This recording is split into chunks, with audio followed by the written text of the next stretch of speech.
से नौजवान को स्ट्रगल जिस तरह आज के नौजवान स्ट्रगल कर रहे हैं, इससे पूरी दुनिया ही वाकिफ है। यहाँ सिर्फ पाकिस्तान का मसला नहीं है, तो खैर पूरे वर्ल्ड का ही मसला है कि जिस तरीके से हमारी यूथ ये जेन जी जिस तरीके से ये स्ट्रगल कर रही है अपने, और पाकिस्तान में मेरे ख्याल ज्यादा है। राइट एज के अंदर अगर हम बच्चे बच्चियों का निकाह कर देना, रिगार्डलेस ऑफ दिस कि वो फ्यूचर में कमाएगा क्या, जेन जी एक्सेप्ट कर रही है। प्रॉब्लम देखो, अब प्रॉब्लम है अम्मा अब्बा के माइंडसेट के साथ। उनके माइंडसेट ये है कि लड़का कुछ बने, और उसको बनते बनते सर 30 साल गुजर जाते। देखिए नेचर जो अल्लाह ताला ने इंसान के अंदर फितरत रखी है ना, वो अगर जायज तरीके से पूरी नहीं होगी ना, तो they will find out the हराम वेज, और वो फिर हो रहा है, ये ज्यादा हो रहा है। तो मैंने बोला जो छोटे छोटे इडियट लेके घूम रहे हो, आई वांट इट, तो मैंने कहा ठीक है, अभी अम्मा को एक ला कर दे दिया। अब अम्मा के पास क्या है, सारा दिन स्क्रॉलिंग है, ऐसा काम भी करती हैं, लेकिन अम्मा की स्क्रॉलिंग क्या मुराद ये है कि वो यूट्यूब है, और यूट्यूब पे कोई डॉक्टर साहब है या कोई टोटके बताने वाले हैं। डेफिनेटली देखें, अल्लाह ताला कुरान में फरमाते हैं कि हमने इंसानों को और जिन्नों को अपनी इबादत के लिए पैदा किया।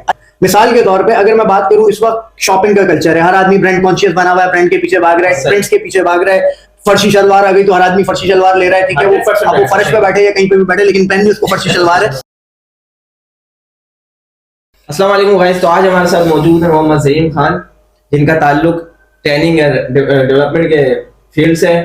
तो आज ये अपने बारे में बताएंगे, और एक अच्छी बात ये है कि 11 साल से इनका यूथ के साथ बहुत अच्छा ताल्लुक रहा है, तो वो भी जरूर शेयर करेंगे, और जेंजी वगैरह के बारे में आज हम बात करेंगे। तो आए चलते हैं सर के पास। सर वालेकुम सलाम, क्या हाल चाल है? ठीक ठाक। मैं अल्लाह ताला का बड़ा एहसान है, बहुत जितना शुक्र अदा किया जाए कम है। और जहाँ तक बात की आपने ट्रेनिंग एंड डेवलपमेंट में, बेसिक जो मेरा काम है वो as a marketing strategist different educational institutions की मार्केटिंग स्ट्रेटजीज को प्लान करना, उनकी कैंपेन्स को प्लान करना। और ट्रेनिंग एंड डेवलपमेंट पिछले 11 साल से, back in 2014 I have started my work as a trainer, और अभी तक कोई मोर देन 70,000 यंगस्टर्स के साथ एड्रेस कर चुका हूँ। 70,000? हाँ, अल्हम्दुलिल्लाह, अल्लाह ताला का एहसान है। और जेन जी और यंगस्टर्स के पर्सनल और प्रोफेशनल डेवलपमेंट पे काम कर रहे हैं डिफरेंट इदारों के साथ।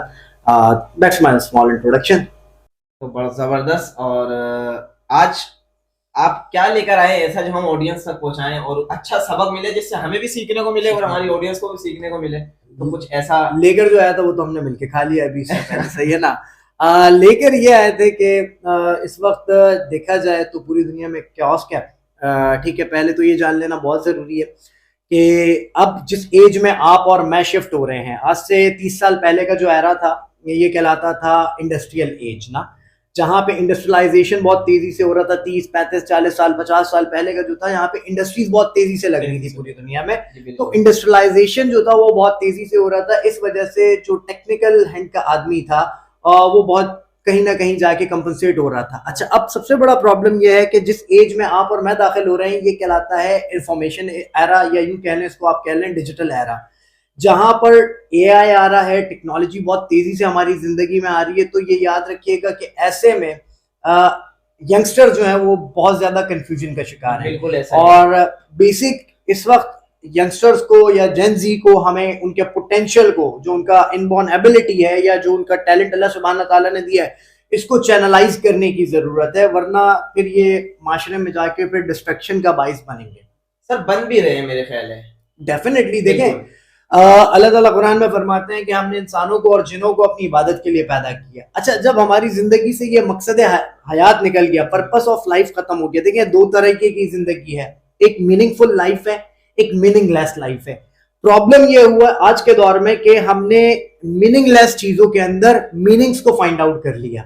मिसाल के तौर पे अगर मैं बात करूं, इस वक्त शॉपिंग का कल्चर है, हर आदमी ब्रांड कॉन्शियस बना हुआ है, ब्रांड के पीछे भाग रहा है, ट्रेंड्स के पीछे भाग रहा है। फर्शी शलवार आ गई तो हर आदमी फर्शी शलवार ले रहा है, ठीक है, वो अब वो फर्श पे बैठे या कहीं पे भी बैठे, लेकिन पहन भी उसको फर्शी शलवार है, जो कि बहुत बेहुदा भी लग रही है। बिल्कुल ऐसे ही है। सही है, लड़कों को तो बहुत बेहुदा लग रही है, ठीक है ना, वो अजीब से ही लग रहा है। लेकिन क्या था कि everyone is following the trend, either ये ट्रेंड मुझे फॉलो करना चाहिए या नहीं करना चाहिए। ये थी एक मीनिंगलेस चीज, हमने इसको मीनिंग दे दिया। अगर आज आप जिंदगी का कल्चर देखें, हम कहते हैं हर आदमी फाइनेंशियली प्रॉब्लम में है, there is nothing like financial problems. देखो, फाइनेंशियल प्रॉब्लम्स में हमने अपनी वांट्स को बहुत ज्यादा बढ़ा दिया है, ठीक है ना। तो अब मेन चीज ये है कि हमने इनको चैनलाइज करना है। आप अपना काम कर रहे हैं, मैं अपना काम कर रहा हूँ, हम लोग एक कंट्रीब्यूटर के तौर पे अपना सिर्फ पैगाम दे सकते हैं। लोगों ने करना या ना करना तो वो उनकी अपनी चॉइस है। बिल्कुल आप सही कह रहे हैं सर, हमारी तरफ से ये एक पैगाम जा सकता है, बस इसके अलावा तो हम ज्यादा काम नहीं कर सकते, इससे ज्यादा। यानी कि मैं तो यही कहूंगा इसमें कि जो असल मीनिंग है ना किसी चीज का, उसको मीनिंग के साथ लेकर चला जाए। मीनिंगलेस चीजों में से मीनिंग निकाल कर उसको मीनिंगफुल बनाकर अपनी जिंदगी का हिस्सा ना बनाया जाए। बहुत पॉइंट की बात है सर। मेरे ख्याल है मैं भी अभी तक यहाँ नहीं पहुंचा था सर। आपको बुलाने का खैर मेरी टीम को और मेरा मेन मकसद सर यही था कि कुछ सीखने को हमें भी मिले और कुछ हमारे ऑडियंस को सीखने को मिले कि जिंदगी इस दौर में किस हिसाब से गुजारनी चाहिए, किस हिसाब से नौजवान को स्ट्रगल, जिस तरह आज के नौजवान स्ट्रगल कर रहे हैं जिससे पूरी दुनिया ही वाकिफ है। यहाँ सिर्फ पाकिस्तान का मसला नहीं है, तो खैर पूरे वर्ल्ड का ही मसला है कि जिस तरीके से हमारी यूथ ये जेंजी जिस तरीके से ये स्ट्रगल कर रही है अपने, और पाकिस्तान में मेरे ख्याल से ज्यादा है। तो मेरे ख्याल से ओवरऑल वर्ल्ड के अंदर इस वक्त जेंजी जो है वो स्ट्रगल कर रही है। सबसे बड़ा रीजन ये था कि इस जनरेशन को सबसे पहले वो टेक्नोलॉजी मिल गई जिसमें इसको अच्छे और बुरे का समझ में नहीं आ रहा है। इसमें सिर्फ एक कंटेंट क्रिएटर बैठा हुआ है, वो अपना कंटेंट डिलीवर कर रहा है। आइदर वो कंटेंट वैल्यूएबल है या नहीं, उस कंटेंट को, हाँ वो वैल्यूएबल है या नहीं, उस कंटेंट को हमें समझने की जरूरत है। अब क्या है, जैसे किसी जमाने में कहा जाता था, पुराने जमाने में, मैं आज भी ये कहता हूँ टीवी के बारे में कि an idiot from the box. वो इडियट वहां पे बैठा हुआ है और उस डब्बे में से वो कुछ ना कुछ बोल रहा है और आदमी उसको ले रहे हैं। आज वो इडियट फ्रॉम दिस मोबाइल जो है ना वो आ रहा है और हर आदमी उसको सच है, झूठ है, सही है, गलत है, बस उसको फॉलो कर रहा है। तो पहला तो हमें जो जितना बल्क ऑफ डेटा हमारे पास आ रहा है ना, इस डेटा को हमें फिल्टरेशन की जरूरत है कि इस डेटा में से कौन सा डेटा मेरे लिए काम का है और कौन सा डेटा सिर्फ फजूल है, मेरे किसी काम का नहीं है। तो मेरे लिए जो डेटा काम का है मैं उस डेटा को लूंगा और उस डेटा को लेकर मैं आगे बहुत बढ़ सकता हूँ। ये इंफॉर्मेशन एज है दोस्त, यहाँ पर तो आगे बढ़ने की अपॉर्चुनिटीज आज से जो 20 साल पहले अपॉर्चुनिटीज नहीं थी वो आज मौजूद है। बिल्कुल ऐसा ही है सर। आज से 20 साल पहले रिमोट वर्किंग का कल्चर नहीं था, आज रिमोट वर्किंग का कल्चर है। आप यहाँ बैठ के ग्लोबली पूरी दुनिया के अंदर काम कर सकते हैं। तो ऐसे में पहला जो काम किसी भी इंसान को करना है तो वो अपनी नीच को फाइंड आउट करे कि भाई दैट लेट्स सपोज मुझे डेटा साइंटिस्ट बनना है, मुझे पाइथन सीखना है, क्या सीखना है, मैं उस तरफ चैनलाइज करूं अपने आप को। I want to become a language teacher, तो मुझे वहां से अपना, क्योंकि डेटा तो ऑलरेडी यूट्यूब के ऊपर, इंस्टाग्राम के ऊपर, 10 एप्लीकेशंस के ऊपर मौजूद है। मुझे किसी और फील्ड में आगे बढ़ना है तो मुझे अपनी फील्ड का रिक्वायर्ड डेटा जो है ना उसको फैच आउट करने की जरूरत है, रेदर कि जो कुछ भी आ रहा है I am getting absorb that और उसको मैं फॉलो कर रहा हूँ। जबकि सर मेरे ख्याल से आप जो बात कह रहे हैं वो सही है, लेकिन मेरे ख्याल से हमारा 90% जो मोबाइल जो भी यूज करते हैं, यूथ कर रही है या उनसे ज्यादा कुछ जिनकी एज आज से 30 ईयर, अम्मी अब्बू की बात कर लो ना, इन शॉर्ट करते हैं ना। अब जब से हमने अपनी घर में अपनी अम्मा को मोबाइल दिया है, मैं आपको सीन बताता हूँ ना होता क्या है। अब अम्मा जाहिर सी बात है बुजुर्ग हो गई, तो अम्मा कहती है सबके पास है, आई वांट दिस। मैंने अपने घर में टीवी वगैरह का तो कल्चर रखा नहीं था, मैंने कहा इडियट फ्रॉम द बॉक्स है। अम्मा ने बोले जो छोटे छोटे इडियट लेके घूम रहे हो, आई वांट इट। तो मैंने कहा ठीक है, अभी अम्मा को एक ला कर दे दिया। अब अम्मा के पास क्या है, सारा दिन स्क्रॉलिंग है, वैसा काम भी करती हैं, लेकिन अम्मा की स्क्रॉलिंग क्या मुराद ये है कि वो यूट्यूब है और यूट्यूब पे कोई डॉक्टर साहब हैं या कोई टोटके बताने वाले हैं, उन्होंने दुनिया जहां के टोटके बना दिए और सारे मुझ पे ही आजमाए जाते हैं क्योंकि घर का बड़ा मैं हूं। और अब्बा मेरे देखते हैं वो हकीकत टीवी। तो संडे वाले दिन यूजुअली नाश्ता हम लोग साथ कर रहे होते हैं, वैसे सबका रूटीन डिफरेंट होता है। तो जब वो ऊपर से उतर के नीचे आते हैं ना संडे वाले दिन नाश्ते पे हम लोग बैठते हैं, तब फील होता है कि भाई कल दुनिया खत्म होने वाली है क्योंकि वो हकीकत टीवी पे हाइप इतनी क्रिएट हो चुकी होती है कि अब्बा कहते हैं बेटा कल से दुनिया खत्म है। मैं बोलता हूँ ठीक है, पर काम पे जाने की क्या जरूरत है। तो प्रॉब्लम फिर वही आ गया कि सिर्फ जेंजी का प्रॉब्लम नहीं है, अभी अम्मा अब्बा खुद जेंजी बनते जा रहे हैं। सही है, मतलब जो आ रहा है वो देख रहे हैं। एग्जैक्टली जो आ रहा है ना वो देख रहे हैं, यानी आप ये फाइंड नहीं कर सकते उसमें कि ये चीज मेरे लिए सही है या गलत है। फाइंड कर सकते हैं, हम करना नहीं चाहते। सही कह रहे हैं आप, कर सकते हैं, हाँ। करना नहीं चाहते। इस चीज के बारे में बताएं कि जो आजकल का माहौल हमारा चल रहा है, ठीक है, रोज रात में चैटिंग करना और सेंटर से कहीं और चले जाना, आप समझ रहे होंगे मैं कहाँ की बात करना चाह रहा हूँ। बहुत अच्छे से देखिए ये सब भी सर मोबाइल से रिलेटेड ही है। जैसे आप अभी बात कर रहे थे कि इस टेक्नोलॉजी से हम फायदा भी उठा सकते हैं जो कि हम नहीं कर रहे। तो आजकल की हमारी जेंजी इन चीजों में भी पड़ी हुई है, बहुत सारे। थोड़ा खुल के बताएं किस चीज में पड़ी हुई है। मैं ये जैसे कि सेंटर से कहीं चले जाना, कहीं कहाँ चले जाना, कहीं कहाँ से मुराद, जैसे कि डेट पर जाना, मामला ऐसे होते हैं लड़की लड़कों की जैसे चल रहे, ज्यादातर नीचे तबके में ये ज्यादा है किसने कहा? मेरे ख्याल से। अच्छा ये चीज तो पहले तो ये अपने जहन से मिसकंसेप्शन निकाल दें, निचला तबका, दरमियाना तबका और ऊंचा तबका, ठीक है? नहीं सर, मेरे ख्याल से देखें, मैं एग्री करता हूँ आपकी इस बात, मिडिल क्लास कहना चाह रहे हैं कि मतलब, नहीं मैं एग्री करता हूँ, लेकिन देखें एक अपर क्लास होता है तो उसका माइंड जो ना थोड़ा सा डिफरेंट होता है। किसने कहा?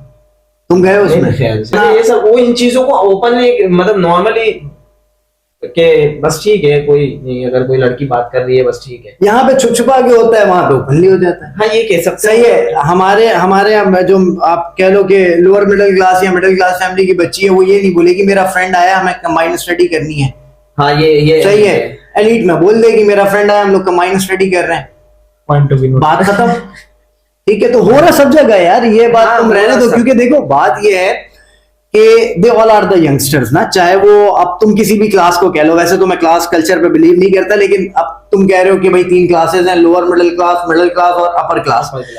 तीनों क्लासेस में ना जो रिक्वायरमेंट्स, जो डिजायर्स या जो नीड्स है ना, वो हर इंसान की एक जैसी है। अगर एक मिडिल क्लास वाले बच्चे को भूख लग रही है, गरीब बच्चे को भूख लग रही है, तो एक अमीर बच्चे को भी भूख उसी तरह लगती है, ठीक है ना? अब अल्लाह ताला ने ये जो डिजायर्स है ना, ये एक लड़का लड़की के अंदर इनबिल्ट कर दी है। इसका सबसे बड़ा जो फ्लॉ है ना, वो हमारी पेरेंटिंग के अंदर है, क्योंकि राइट एज के अंदर अगर हम बच्चे बच्चियों का निकाह कर दें ना, रिगार्डलेस ऑफ दिस कि वो फ्यूचर में कमाएगा क्या। आप देखो अल्लाह ताला कुरान में कह रहे हैं कि जो लोग निकाह की एज तक पहुंच जाए, हम लोग उसको मतलब उसका निकाह कर दें और अल्लाह फिर अपने फजल से उनको गनी कर देगा, ऐसा ही है, ठीक है, बेनियाज कर देगा। बेशक। अब हम ये जानते हैं कि अल्लाह की बात जो है कुरान पाक में जो भी मौजूद है वो अल्लाह का कलाम है। अल्लाह का कलाम means it is a law, ये लॉ अल्लाह की तरफ से, लेकिन हमारी कल्चरल वैल्यू उस चीज को अलाउ नहीं कर रही। तो फिर क्या हो रहा है, ये जब बच्चा 17-18 साल की एज में बच्चा बच्ची जा रहे हैं, तो जो उनका कॉल ऑफ नेचर जो अल्लाह ताला ने इंसान के अंदर फितरत रखी है ना, वो अगर जायज तरीके से पूरी नहीं होगी ना, तो they will find out the हराम वेज, और वो फिर हो रहा है, ये ज्यादा हो रहा है। तो बेहतर ये है, मेरी बात से आप लोग शायद एग्री ना भी करो, मैं कहता हूँ यार अल्लाह का नाम लो। अगर लड़का इतना एलिजिबल है, 18-20 साल 21 साल का लड़का कमाने लग जाता है, तो अल्लाह का नाम लो और अल्लाह पे तवक्कल करके निकाह करो, दैट्स ऑल। फिर देखें क्यों माशरे में बुराइयां कैसे रुकना शुरू होती हैं। सर इस चीज को एग्री मैं कर सकता हूँ, इस चीज को एग्री हमारी टीम कर सकती है, लेकिन सर देखें आजकल के माहौल के जेन जी एक्सेप्ट कर रही है। प्रॉब्लम देखो, अब प्रॉब्लम है अम्मा अब्बा के माइंडसेट के साथ। सर उनके माइंडसेट ये है कि लड़का कुछ बने, और उसको बनते बनते सर 30 साल गुजर जाते हैं। देखिए एक लड़की के अब्बा ने ना एक लड़की को घर गाड़ी और ये तमाम चीजें तब दी जब अब्बा ने 60 साल की जिंदगी गुजार ली रिटायर होने के बाद। आप एक 20-22 साल के लड़के से एक्सपेक्ट नहीं कर सकते, ठीक है? इस वक्त तरबियत जेन जी के साथ साथ जो है ना, माँ बाप की तरबियत की भी जरूरत है कि भाई खुदारा आप ये देखो ना, जब आप कहते हो हमें उनसे उन्हीं पेरेंट्स से जाके अगर आप पूछेंगे ना अल्लाह की जात पे तवक्कल है, हाँ तवक्कल तो है, लेकिन माशरा, अबे जब तवक्कल है तो माशरा क्या है? अल्लाह का कानून कुछ और कह रहा है, तुम्हारा कानून कुछ और कह रहा है, या तो फिर एक काम करें आप अल्लाह की फिर बात को ना माने। जब अल्लाह ताला कह रहे हैं कि यार मतलब ये इंसान जब एक एज में पहुंच रहा है, उसको निकाह की रिक्वायरमेंट है, तो आप उसको निकाह करवाओ। नहीं करवाओगे तो माशरे में जो बुराइयां फैल रही हैं वो फैलती रहेंगी, इससे ज्यादा फैलेंगी। जिस तरीके का माहौल चल रहा है आजकल, छुप के फैलेंगी। आपको थोड़ी पता, मेरी बेटी यूनिवर्सिटी जा रही है, मेरा बेटा यूनिवर्सिटी जा रहा है, वो वहां से जो सेशनल ब्रेक हो रहा है, सेशन के बाद वो कैफेटेरिया में कौन किसके साथ बैठा हुआ है और कितनी देर बैठा हुआ है, और यूनिवर्सिटी के अंदर भी है या वो किसी सिनेमा में बैठा हुआ है, किसी फूड कोर्ट में बैठा हुआ है, किसी प्ले लैंड में गया हुआ है, आपको तो नहीं पता। आप तो मुतमईन हो गए मैंने अपनी बच्ची और बच्चे को, जब आपने उसका हलाल वे में उसका निकाह करवाया हुआ होगा, तो वो बच्ची आगे पढ़ ली हो, वो लड़का आगे पढ़ लो, उसको चीजों का शायद उस तरफ उतना अट्रैक्ट नहीं होगा, ठीक है? तो दैट्स द थिंग, माँ बाप की तरबियत की जरूरत है दोस्त। माँ बाप की तरबियत की तो सर जरूरत है, बिल्कुल इस चीज से मैं एग्री करता हूँ कि आपकी बात के हिसाब से मेरे खुद के सर्कल में भी बहुत सारे ऐसे लोग हैं। मेरे खुद के सर्कल में भी बहुत सारे ऐसे लोग हैं जिनकी सोच ये है कि यार पहले कुछ बन जाए बच्चा, फिर उसके बाद शादी की। अच्छा इस बात की क्या गारंटी है कि बच्चा कुछ बन जाए और वो बन जाएगा? हाँ ये भी कह सकते हैं, गारंटी तो कोई नहीं है। आपको क्या लगता है जिस फील्ड से आप पैसे कमा रहे हैं या मैं कमा रहा हूँ, ये हमने चूज की थी? इधर मैं आपसे पूछूंगा कि मैं ट्रेनिंग एंड डेवलपमेंट से पैसे कमा रहा हूं, मैं जॉब नहीं कर रहा, मैं अपना काम कर रहा हूं। दैट इज द डेस्टिनी जो अल्लाह ताला ने मेरे लिए लिखी थी, मुझे उस जरिए से मिल रहा है। सही, ठीक है। फिर अल्लाह ताला कहते हैं जिस डायरेक्शन में इंसान कोशिश करेगा हम उसको उसमें रिवॉर्ड देंगे। मैंने कोशिश की, मैंने नौकरी के लिए कभी कोशिश ही नहीं की, तो मुझे नौकरी की जरूरत का फील ही नहीं हुआ। जिसने नौकरी के लिए कोशिश की उसको नौकरी मिल गई। अब जहां तक बात है तकदीर और रिस्क का जो ताल्लुक है वो तो अल्लाह सुब्हान व तआला के पास हिडन है।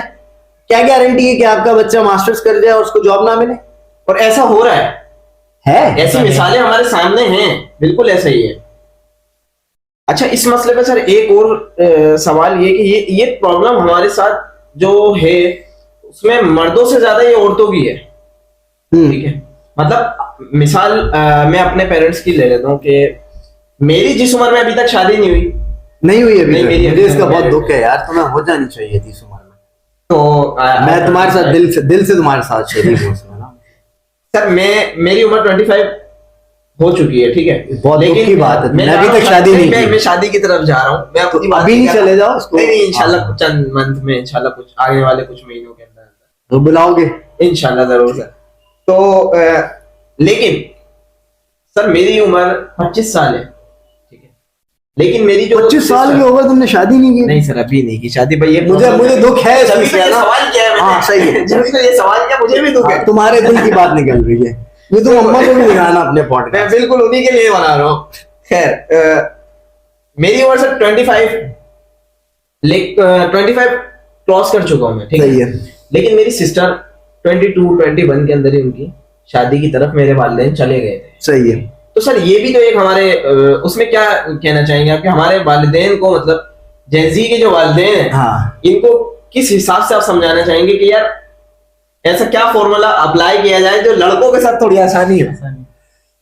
पहले चीज तो यार ये समझ लो कि लड़कों को ना अम्मा का मुन्ना बना के रखने की नीड नहीं है। ठीक है, ये समझ लेना। हमारे माशरे में ये होता है, जरा तुम सिनेरियो समझना, सिचुएशनल लर्निंग इसको कहते हैं।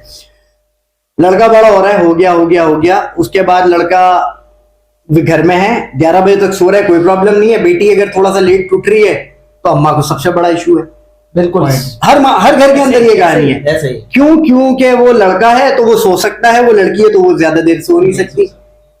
पहली चीज तो ये है कि लड़के को ना हमारे माशरे में अम्मा का मुन्ना और सेल्फ डिपेंडेंसी को खत्म करना पड़ेगा। माशरे में जाके मर्द को काम करना है। जब से दुनिया कायम हुई है मर्द जाता है, लड़ता है, सर्वाइवल। आज के दौर में खाड़ी और मारिया भी पहना करते हैं, उस जमाने के मर्द चीते की खाल लेकर आते थे तो बेगम बड़ा इंस्पायर हो जाती थी। सही है ना? आजकल के दौर में आदमी को काम करना है। अब हमारा जो कल्चर है ना वो ये कह रहा है कि लड़के को आप पैम्परिंग करो, लड़के को किसी काबिल नहीं होने दे रहे, कर लेगा। अच्छा, बाप का डायलॉग भी बहुत गलत है इसमें। बाप कहता है कि तुझे करने की क्या जरूरत है, तेरा बाप जिंदा है। कब तक गारंटी है बाप जिंदा है? कब बाप को फालिज हो जाए, कब बाप इस दुनिया से चला जाए। बिल्कुल ऐसा ही। वो जिस 26-27 साल के लड़के को तुमने अम्मा का मुन्ना बना के रखा हुआ था, वो माशरे में जाएगा, माशरे की झड़कियां खाकर वो वापस आएगा और वो लूजर बनेगा। हम अपने लड़कों को खुद लूजर बना रहे हैं, उनको एक्स्ट्रा प्यार करके। आप निकाल देना 12-14 साल की उम्र में, उसको बोले बस मैट्रिक कर लिया ना, जाओ जाके इवन दो कि यार मैट्रिक से पहले कमा के दिखाओ। तो सर इस चीज से आपकी मैं जरूर एग्री करूंगा, लेकिन सर अगर आपके हिसाब से, जिससे आपने बात की कि 14-15 का हो जाए और उसे निकाल दिया जाए, मतलब काम के लिए, लेकिन सर इससे इसकी पढ़ाई भी तो डिस्टर्ब हो सकती है। अच्छा, जिस पढ़ाई की तुम बात कर रहे हो ना, वो पढ़ाई ऑलरेडी डिस्टर्ब हो रही है। एकेडमिक एजुकेशन के साथ अगर तुम प्रैक्टिकल एक्सपीरियंस लेते हो और माशरे में जाके काम करते हो, तुम एक नोटिस करना, एक शॉप वाला है ना, उसका 6 साल का बच्चा आके उसकी दुकान पर बैठ रहा होता है, अब्बा की गैर मौजूदगी में वो डील कर रहा होता है। एक वो बच्चा उठाना और एक हमारा जो अम्मा के लाड़ में पड़ा हुआ बच्चा है उसको उठाना, दोनों की उम्र 20 साल की हो जाए ना, तो देखना ज्यादा केपेबल कौन होगा। सर वो जो दुकान पे बैठ रहा है। तो जब तक ये माशरे में नहीं निकलेगा, पढ़ाई डिस्टर्ब नहीं होती है। हु सेज के पढ़ाई डिस्टर्ब होती है? भाई 6 घंटे आपने स्कूल भेज दिए, इनफ। उसके बाद क्या जरूरत, हमने बिला वजह का बर्डनाइज किया हुआ है। 6 घंटे हमने बच्चे को स्कूल में पढ़ाया, 6 घंटे के बाद वो 3 घंटे ट्यूशन वाली बाजी के पास जा रहा होगा। ऐसा ही है सर। ठीक है, ट्यूशन वाली बाजी ने भी उसको मार मार के वही काम करवाना है जो स्कूल में करवाया गया है। पहले भाई वो 6 घंटे में क्या करके आया बच्चा, उनके ऊपर होमवर्क करना चाहिए। इस वक्त दौर में कह रहा हूं कि इंफॉर्मेशन एज है, डिजिटल एरा है, अभी से बच्चों को प्रॉम्प्टिंग बहुत आसान हो चुका है, बच्चे प्रॉम्प्टिंग करें। और मैं एक दो स्कूल्स ऐसे मैंने विजिट किए पाकिस्तान के अंदर, अभी वो स्कूल्स शुरू हुआ है वो कल्चर। वहां पर 7-8 साल के 9 साल के बच्चे वाइट कोडिंग के जरिए से वेबसाइट डेवलप कर रहे हैं। जबरदस्त। 15 मिनट में बच्चे ने मुझे वेबसाइट बना के दिखाया। 8-9 साल के बच्चे की बात, 9 साल का बच्चा था दैट वाज, ठीक है। और मैं अबाद नहीं महसूस करूंगा उस इदारे का नाम लेने में, रेहान स्कूल, रेहान अल्लाह वाला साहब हैं कोई, जी। उनका एक सिस्टम है। मैंने पर्सनली उनसे इतना नहीं मिला, ना मुझे डिटेल पता है उस स्कूल की। मैं किसी उनके कैंपस में गया था किसी साहब से मिलने के लिए, तो मैं वहां पे बच्चों की और उनकी कॉन्वर्सेशन, और उन्होंने कन्वेंशनल एजुकेशन नहीं रखा हुआ, वहां पे कारपेट रखे हुए, बच्चे बैठे हुए कंफर्टेबल मॉल में, कह रहे हैं हमारे बच्चे आते हैं सफाई भी कुछ खुद कर रहे होते हैं। अब आपका बच्चा अगर स्कूल में जाके से ग्रूमिंग हो रही है, ये वाली नहीं हो रही जो हमारे साथ। भाई वो 16 स्किल सिखा रहे हैं बकौल उनके, जितना उन्होंने मुझे बताया कि हम बच्चे को यहाँ पे डिजिटल स्किल्स भी दे रहे हैं, हम इसको इलेक्ट्रिशियन का काम भी करवा रहे हैं, उसकी ईगो अना भी मार रहे हैं, झाड़ू भी दिलवा रहे हैं। जबरदस्त। अब वो यार बच्चा कहाँ, मैं उनका कोई प्रमोटर नहीं हूँ, लेकिन मैं उस स्कूल से बहुत ज्यादा इंस्पायर हुआ। पहले बोलने वाला था कि पेड प्रमोशन नहीं कर रहे हम किसी की, नहीं नहीं है, लेकिन जो चीज तारीफ के काबिल है उसकी तारीफ चाहिए ना। बिल्कुल ऐसा ही। लेकिन सर आप बिल्कुल सही कह रहे हैं। तो फिर इस हिसाब से अगर मैं आपसे ये पूछूं तो गलत नहीं होगा कि 14-15 साल के बच्चे को बाहर निकाला जाए तो उससे क्या करवाया जाए? जैसे आप कह रहे हैं कि डिजिटल दौर है, ठीक है, तो आपके हिसाब से उसे किस फील्ड में जाना चाहिए, उसे क्या करना चाहिए? ठीक है, देखिए ऐसा तो है नहीं कि 14 साल की उम्र के बच्चे को बाहर निकाल के पंचर की दुकान पे बिठा दिया जाए, ठीक है, या किसी कारखाने में, ये भी उसका फ्यूचर बर्बाद है। ठीक है, देखिए एक पंचर की दुकान में क्या कमा लेगा बच्चा? मैं अगर गलत नहीं कह रहा, सही कह रहे हैं आप। आपके हिसाब से इस दौर में बच्चों को किस तरफ जाना चाहिए? देखो दोनों तरफ जाना चाहिए, फिजिकल मेहनत प्लस स्किल्ड बेस्ड मेहनत, दोनों तरफ आपको लेकर जाना है। क्योंकि जिस दिन ये टेक्नोलॉजी बंद हुआ, जिस दिन इंटरनेट बंद हुआ, वो क्या करेगा? अच्छा सर, बैक कैमरा आपने मुझे ये बात बताई थी, इस सवाल को हम कंटिन्यू करेंगे दोबारा। आपने बैक कैमरा बताया था कि ये सारी दुनिया, मुझसे जो सवाल किया था, मेरे ख्याल में हमें ऑडियंस के सामने रखना चाहिए। हाँ, कि ये सारी दुनिया किस चीज से कनेक्ट है। आपने मुझे बताया था अभी बैक कैमरे हम बात कर रहे थे इस टॉपिक पे कि इंटरनेट से। तो सर इस चीज के बारे में थोड़ा सा बताएं ना सर। मुझे बड़ा एक नई चीज कह सकते हैं कि मुझे पता चली और मुझे थोड़ा खुला, मैं थोड़ा सा मैंने अपना सर्कल थोड़ा सा बड़ा किया इस चीज से कि यार ये बात 100% ट्रू है। Right now we all are connected with the technology, और बिकॉज ऑफ मतलब टेक्नोलॉजी क्यों कनेक्टेड रहा? क्योंकि इंटरनेट मौजूद है। लेकिन एक लम्हे के लिए सोचो, जिस दिन इंटरनेट जीरो हो जाएगा, तुम्हारी बैंक की ट्रांजेक्शन रुक गई, बिल्कुल तुम्हारा लर्निंग का सिस्टम रुक गया, तो तुम्हें इस दौर के अंदर, क्योंकि ये इतना खतरनाक दौर है, यहाँ पे डिजिटली तो इस वक्त स्ट्रांग होना है, यहाँ पे आपको फिजिकली स्ट्रांग भी होना है, और इन हैंड स्किल, जिसको हैंड्स ऑन स्किल्स कहते हैं, इलेक्ट्रीशियन, प्लम्बर, ये भी आपको आनी चाहिए। तो सर ये पॉसिबल है एक बंदे के लिए एक दिन में 24 घंटों में अगर वो 8 घंटे सोता है, 6 घंटे स्कूलिंग करता है, ठीक है, और आपके हिसाब से 3 घंटे वो कोचिंग भी जाता है, ठीक है, कोचिंग हटा दो ना, उसको तो खत्म करो कोचिंग को। हाँ कोचिंग, अच्छा इसके बाद मुझे कोचिंग वाले नहीं बुलाएंगे, लेकिन सही है। लेकिन अगर वो 8 घंटे की नींद लेता है, सोता है, ठीक है, बच्चे के लिए सोना जरूरी है, 6 घंटे करता है, तो हमारे पास पीछे 10 घंटे बचते हैं। यार पहले एक बात बताओ, 4 घंटे स्क्रॉलिंग भी तो कर रहा है। हाँ कैसे 4 घंटे अगर वो भाई 2 घंटे उसको कुछ काम सिखाए ना, इलेक्ट्रिशियन का काम उसे आना चाहिए, प्लम्बिंग का काम आना, ये दीज आर द जॉब जो हर इंडिविजुअल को आना चाहिए। मैं अपने घर का इलेक्ट्रिक का काम पूरा कर लेता हूँ, मैं अपने घर का प्लम्बिंग का काम कर लेता हूँ, सही है। हाँ मैसेंडरी वर्क नहीं कर सकता, ब्लॉक तो टेढ़े मेढ़े लगा दूंगा। उसका रीजन क्या है? उसका रीजन ये था कि चाचू जो थे मेरे, उनको वो हैंड्स ऑन एक्सपीरियंस है उनको इलेक्ट्रिक का। मैं छोटा होता था, वो मुझे हर इलेक्ट्रिक के उसमें ज़हीन ये करना है, ज़हीन ये करना है, ज़हीन ये करना है, वहां से हैंड्स ऑन आता रहा। मेरा फील्ड वो अलग है, मैं काम अलग करता हूँ, लेकिन व्हेन इट कम्स के मुझे अगर पंखा लगाना है तो आप इलेक्ट्रिशियन नहीं है? नहीं हूँ।